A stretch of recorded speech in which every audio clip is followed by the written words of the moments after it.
And welcome once again to Living in the 21st Century. Joining me today is Vasyl Savchenko, former Transportation Minister of Ukraine. Vasyl, it's a pleasure to always have you on.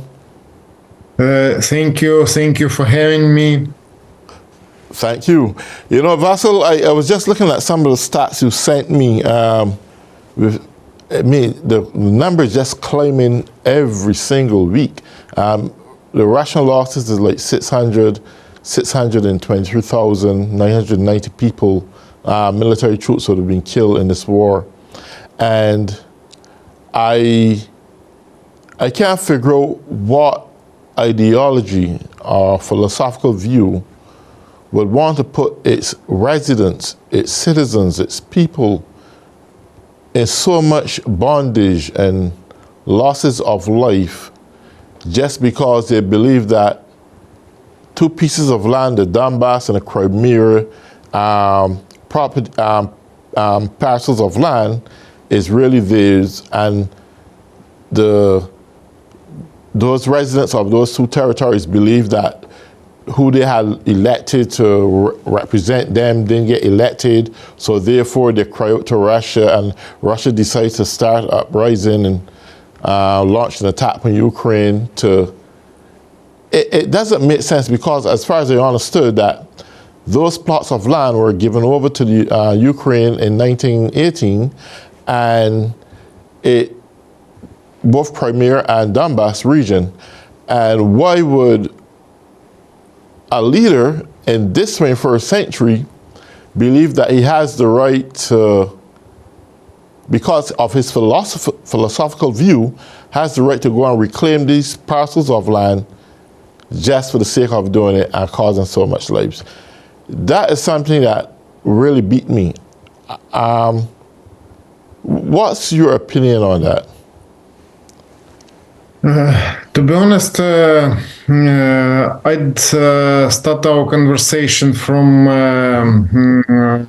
opinion that Russia has instruments, so-called democratical country, but it's also autocracy.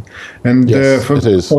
Yes, and if we compare from previous Soviet Union, there was council, there was leader with limits. There were old and ill persons, but it wasn't unlimited power, and because of it, it was more democratical countries than, for example, Russia Federation.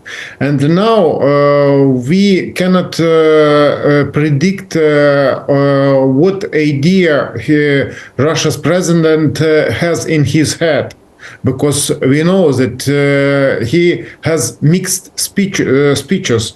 In one speech, he is for development. In another speech, he is for capturing Ukraine. And I think that unlimited power, as usual, works this way. And in my opinion, they decided to capture to capture Ukraine. They launched their aggressions against Ukraine in 2014. And since those times, they haven't committed many crimes following the idea, so-called back separatists in the piece of Ukraine. And they decided to follow idea special operation. And I think that when he decided that he is old and he haven't become known and enough and will not be in history, he decided maybe to follow it. And I think that we know that there are a lot of rumors about his different type of illnesses, and now we can see that this unlimited power can threat all countries around the world. And Ukraine was first, because Ukraine resisted his willing to dominate in Ukraine, and because of it, he decided to launch his troops. But we can see that Russia troops were not prepared to capture Ukraine, but he didn't know about it because his system hadn't worked correctly, because it was system for stealing money, for bribing, and this way have demonstrated that Russia, it isn't superpower, and it's autocracy which is at the brink of collapse. And Ukraine forces have demonstrated it many times. First of all, it was done in 2022 when Ukraine forces, after years of exhausting war at the east part of Ukraine, after occupation Ukraine's peninsula Crimea, they decided to attack further, and unexpectedly for Russia Federation, Ukraine forces drilled at the battle line managed to stop them and liberate more them half captured from the very beginning by Russia troops Ukraine's territory.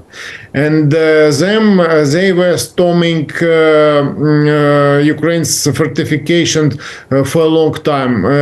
We know that they have human resources, but Russia's leaders and his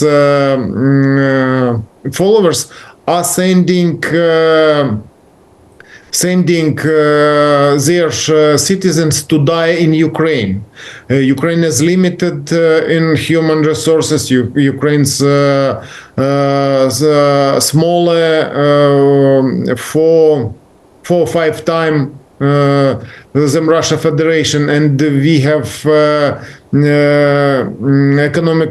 smaller economical resources, and because of it, he decided that it's a good example to demonstrate that he is powerful, and he expected to have a short time war where he wanted to have victory, to demonstrate neighbors. Just imagine that countries around Russia Federation, after follow Ukraine, will follow Russia Federation all willing.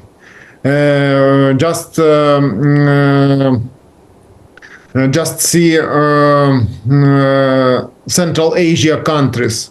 Now it have become transfer zones for sending to Ukraine goods which are under sanctions. And they are making money at it, and they are in cooperation, but they are afraid. They are similar to this country, because there are no democracy to demonstrate it and to resist Russia Federation, and they understand that they are weak. And them, it appeared that sanctions have demonstrated that Russia is a big country with big number natural resources, but it's quite expensive to transport it to Russia's borders. And it appears that it doesn't work correctly. And for example, Russia is biggest one from the biggest exporter coals, but unable to sell it abroad, because only China can buy, and prices for transporting is really high. And to be honest, there are no clear understanding, because we cannot calculate his emotions, but we can see that this former empire has tried to demonstrate that they are powerful, but As a result, they received that they are weak and they are unable to fight with Ukraine. Only Ukraine is fighting against Russia. Have been fighting. We have been fighting against Russia Federation 2.5 years. And yesterday's Ramstein meeting confirmed that thanks United States leading European partners have understood that cooperation with Russia Federation it's a wrong way. For example, after imposing sanctions. Limits for transporting goods to Russia Federation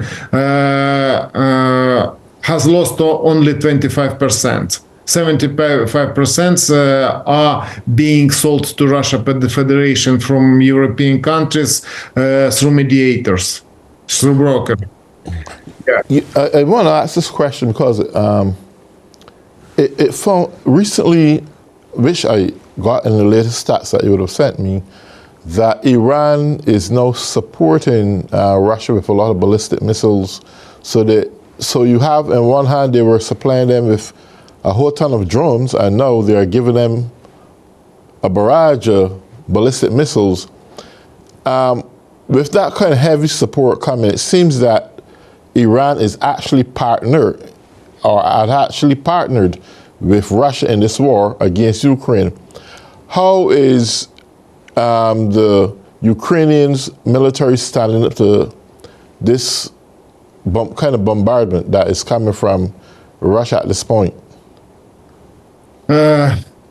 I'd say that this type of missiles, it's short-range missiles, they have made decision to send it to Russia Federation in exchange of technology. They are Russians so-called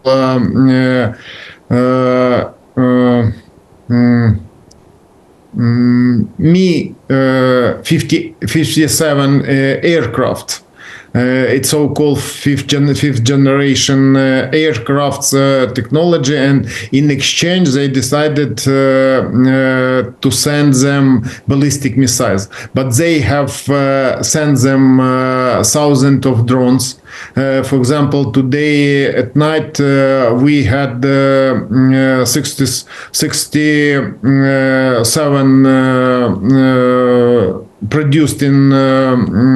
produced in Iran or drones, and Ukraine forces have managed intercepted 57, and 6 of them disappeared as a result of suppression electronic, and 3 went back and flew to bomb Russia Federation, and it means that it has effect, and they have made a lot of destroys, and they have destroyed many cities, but nevertheless we are able to resist it despite of casualties and despite of losing every day's children and civilians. They are shelling to residential houses. They are not bombing, for example, infrastructure and electricity grid. Mostly they are looking for the way to cause big horror inside of Ukraine, just to demonstrate that they are able to fight against Ukraine. But this picture of destroys have demonstrated people around the world that Russia's army, it isn't army which is waging war against Ukraine army. They are not able to fight against Russia Federation, against Ukraine army, and they are killing civilians. And in this case, I'd say that I'm sure that with our partners we will be able to defeat it because, for example, they are changing their technologies. For example, last few times they decided to change altitude of drones up to 2,000 meters, and from infantry's arms, it's impossible to shoot it, and we have to use cheaper missiles. But nevertheless, Ukraine is looking for the partners to cover producing weapon inside of Ukraine, because Ukraine's military industry, is able to produce a few times more weapon, but we lack money to pay it, because our budget is growing, but isn't enough, and all Ukraine's budget income immediately is being sent to military needs. But it isn't enough, and now the results of these negotiations, our European partners are ready to support us, because it appears that European industry, together with United States industry, cannot produce the same volume, the same number ammunition barrel artillery. Now we can see that Russia only can produce 4 million, but all Western countries together can produce 1.3 million charges. And it means that we must look for the way to cooperate and to have opportunity to answer and to stop them. Doesn't allow them to move to move further, and you know that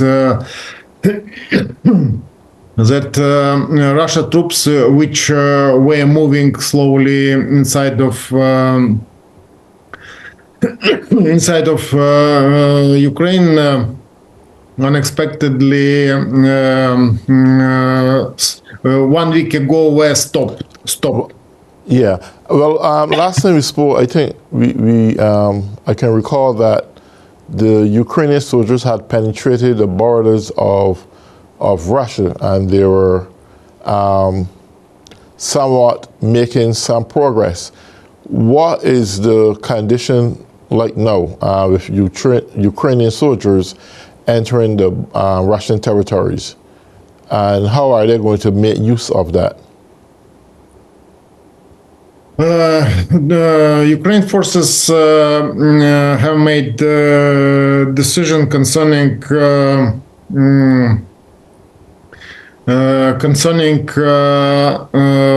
crossing the border just to build so-called security zone, because you know that before, against Ukraine, one from the Ukraine's biggest city, Kharkiv, they decided to attack it just to do it unexpectedly for the Ukraine forces. And as far as I know, and we can see it from public media, that Ukraine forces decided to attack before Russians decided to gather their military troops and to make or to build security zone at Ukraine's territory, and their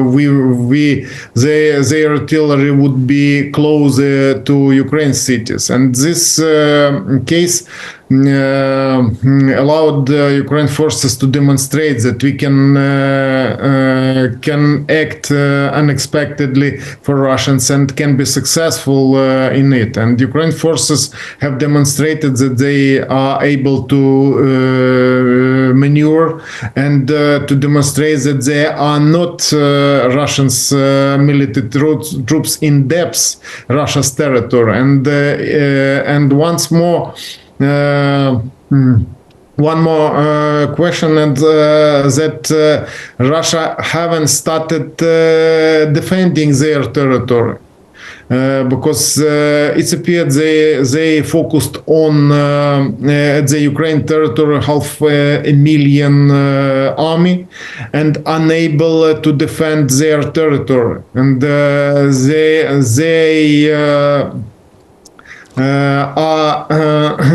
are able to demonstrate on only success, but it appeared it's embarrassed Russia's citizens. They have understood that they are not strong, that they are not able to defend their territory, and the Ukraine forces have demonstrated it. And now they are their new point of tensions, and they and Russians are not able to attack at the south of Ukraine, and have to withdraw troops. But it appears that they are not able to resist Ukraine forces. With that said, let me ask this question. Since the Ukrainians have a good foothold inside Russia, what can they do to put Russia at the mercies of Ukraine? I mean, if I am in someone's territory or in their house and their defense system and mechanisms are so weak, then I should be able to capitalize and make Russia my footstool. What Ukrainian plans would be once they are in that position now? I think they should be doing something to put Putin on the run. He can't defend himself in Ukraine and defend himself also at home because all his forces are out. So now Ukrainians are in Russia. Do you think there's any good strategic plans they have of bringing Russia to their feet from a different standpoint? But all depends on weapon, because Ukraine has drafted new soldiers, have drilled new brigades, and but are limited in weapon. And we are holding, Ukraine forces and Ukraine's officials are holding negotiations concerning additional weapon, because we are limited in it, and because battle line is really long, and to hold it, Ukraine have to hold military troops at the line close to the border with Belarus, because you know that initially Russians stormed Ukraine's capital from Belarus's territory. And it means Ukraine have to spend money for holding military forces along Ukraine's border with Russia and Belarus. And then this kind of operation demand a lot of resources, and all depends on our industry. But you know that we are not able produce the number of artillery charges, missiles, technologies without support, because our economy doesn't work effectively. And you know that all we have, we are spending for military needs. And in this case, I think that there are many plans. First of all, there is between Ukraine's territory and river at the Russia's territory are surrounded Russia's from 3,000 to 5,000 soldiers army. and it's surrounded by Ukraine forces, and they are not able to cross the border because Ukraine artillery have eliminated all bridges from this place, and they are surrounded. And I think that nearest future we will see will they try to break through or will agree with Ukraine proposals to exchange for Ukraine's military prisoners they are holding in prisons at Russia's territory, because we have a lot of challenges in this case, but nevertheless. We are sure that we are able to act, and Ukraine will do our best. And you can see that Ukrainians have managed to eliminate a big part Russia's fleet, and there are no Russia's fleet in Black Sea and Azov Sea. It's disappeared. They hid it and don't send them to launch, for example, missiles. Only submarines can do it. But Ukraine forces are holding these routes not only for Ukraine but for all countries which are located at the Black Sea shore. And it means that now it's under Ukraine's control, and there are a lot of routes, transport routes, where are operating United States backed company and United States company and United States interests, and we are providing security in Black Sea together, and them.